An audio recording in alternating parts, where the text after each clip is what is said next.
இன்னைக்கு பார்த்தீங்கன்னா பங்குனி உத்திரம். அது பார்த்தீங்கன்னா நம்ம முருகனை பார்த்தீங்கன்னா காவடி எடுப்பாங்க. அது நம்ம கொடைக்கானலில் பார்த்தீங்கன்னா எல்லா பேரும் எடுப்பாங்க. அது ஒரு வீடியோ கிளிப்பாக பார்த்துடலாமா? பார்த்துடலாம்.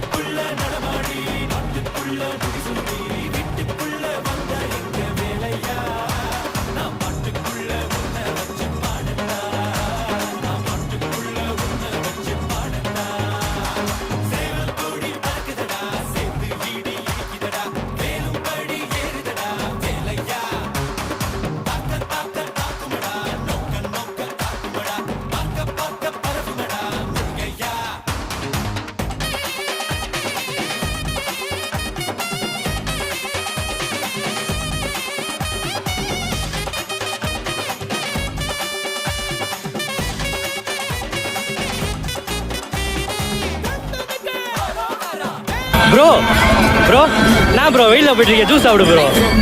வெயிலில் போயிட்டுருக்கேன். அதான் ஜூஸு.